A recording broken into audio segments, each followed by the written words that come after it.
Coach Jeff was just talking about, keeping the confidence and guys coming back and working hard. How do you do that after, ups and downs of a season? How do you make sure guys still have that confidence to go out there and try to improve and get better? Well, I think it's something that Coach Brom has done a great job of starting way back. You got to start putting that in them before it happens. If you wait until, anything like that happens, it may be too late, And he talks about all the time, hey, win or lose, and obviously we anticipate winning. That's the goal. That's what we're working towards. You got to go right back to work the next day. And, I've heard him talk about that for 3 years. Win or lose, it's the same preparation starting on Sunday, or in this case Saturday, because we played on Friday night. But and I think our players have been, in my opinion, really great. I know even at practice last week, that was coming off of a difficult loss in Cal. And at practice, they were energized. They were working and thinking and engaged in what was going on. I would expect this week to be no different. Yesterday, which was just more of a corrections and more of a get out, get moving stuff on Sundays, which is what we do. Seemed like everybody was still fully engaged, fully activated, fully mentally prepared to come and fight to get another win. So I think if you prepare for that all year long, obviously you don't want any losses, but if you do have them, then you can continue to struggle and fight and strain. I shouldn't say struggle, but strain to get that next victory. Jody, I think that's the best answer for it, just because you can't just wait until, hey, all right, we've had a couple losses, now let's start trying to figure out how to get them fired up. Mark, obviously you guys played SMU last year, faced this quarterback. What do you see that's maybe different about him this year? Or I guess, how have you just seen their offense maybe improve this season, or what's different about it? Well, he is, that fellow presents some problems, there's no doubt about it. He did last year for us, and not just for us, for everybody that he's going against. Jennings he's a dynamic player. He's able to beat you with his legs, but he's got some incredible arm angles where you see him throwing. I don't know if he was a baseball player growing up or not, but he makes some throws that he's off balance. Sometimes he's running for his life, and he's still just putting it on the money. So when you can do that, when you can pressure a guy and then he can still make very, very accurate, very on the point throws, that makes it very hard for him or for us to defend. And he's capable of, one thing that really hurts everybody I've seen him go against, including us, is he's able to extend plays. So you may get pressure on him, you may get somebody that's got him moving around, but then he can move his body in certain spots so now he can set up and throw the football. And they're going to use him with some bootleg and some sprint out and some stuff like that, which is smart to get him moving and let him make some decisions. But he's a dynamic player, there's no doubt. That can't hurt you. How is he doing better this year? I don't know that he was doing real poorly last year. I think he's just he kind of picked up where he left off and continued to do, in my opinion, some really talented, really dynamic things. He's a good player. The return of Stan Kwan, your thoughts on his performance? Obviously, top of the team leading tackle there.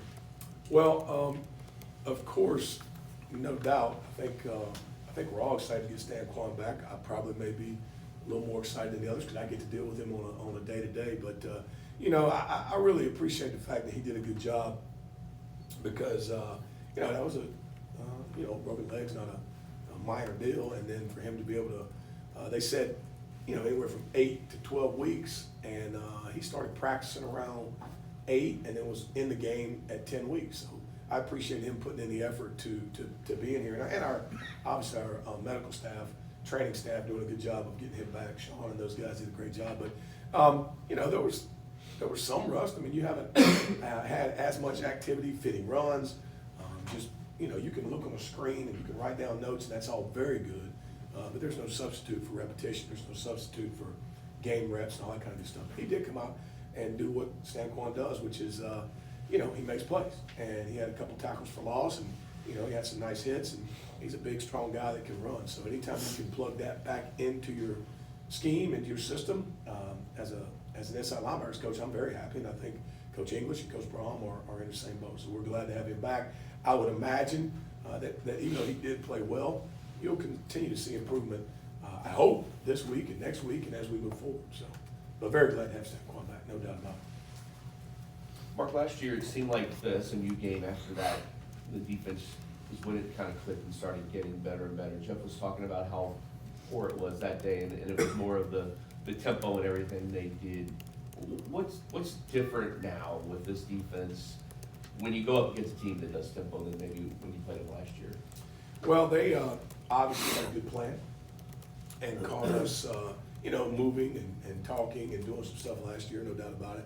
And that was something, it's something that we've always worked on. I'm not gonna say that, hey, that was the first game we ever realized there was tempo. No, we obviously have always worked at that. But that game, we seemed to be a little off kilter, and they did get us in some situations. But obviously we worked diligently, with Coach Brom, with Coach English in the off season.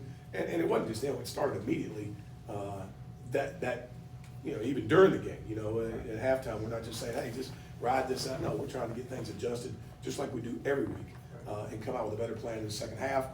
Even on the sideline, if it's the first drive of the game, we're trying to make adjustments, using those iPads. Game's so different now, you go straight over and watch everything. So you're trying to adjust right then. But that's something we've worked at a lot as far as being able to have certain calls that we can instantly get the guys into, and then things that if we need to check, we can check. But just making sure they feel comfortable, because that's the big thing. Whatever they're doing, as long as our guys can feel comfortable getting their feet in the ground and being in a proper football position, they're going to have chances to make plays. It's if they're not, then there's any type of communication or confusion or any gap in what's going on with the people on the field. Now you're in a predicament. So we've worked extremely hard at that, starting at the beginning of that game all the way through this season, and we'll continue to do so, presenting them with scenarios throughout the week so that they can practice and get better. As we wind down the season, 2 more games in this regular season, it'll be senior day for TJ here coming up soon. I think you've been around the entire time he's been here, I believe, correct? I have. What's he meant to this program? And this year, it seems like even when he's out there, sometimes he's limping, he doesn't, he gets nicked up, and he's still going. What's he meant to this program, and what's kind of he mean to your group, your room? Well, to your point, to get a straight answer out of TJ about, are you okay? Because you see him, he's banged up, and he wouldn't tell you anything other than, yep, I'm good, coach. So you really never know. He's going to go play football. And he's played a lot of reps in the last 3 years. And so for him to be able to perform, I think at a very high level, this year has been very satisfying for me to see for him, just because I think, you don't always get what you deserve. I tell people this all the time, hey, you've worked very, very hard, but just because of that, unless you go out and make it happen, you're not going to necessarily get what you deserve. It doesn't happen like that. That's not how life always is. But I feel like for him, he is having a very good year. Of course, I'd like for it to finish even stronger throughout these last few games as he finishes out what's been, in my opinion, a really good career.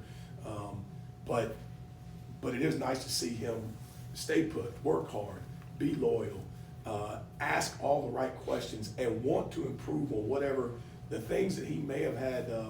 If there's a deficit anywhere, how do I fix it? And then when you tell him what to do, he attempts to go and make that happen. So it's been really pleasurable. But for him this year, if you've watched him on game day, the communication level has gone through the roof compared to where it was 3 years ago, and you should continue to get better. But I see him constantly talking and communicating, and there's no doubt if there's a day of practice where he's not in as much, then things don't run quite as smoothly because he knows the defense.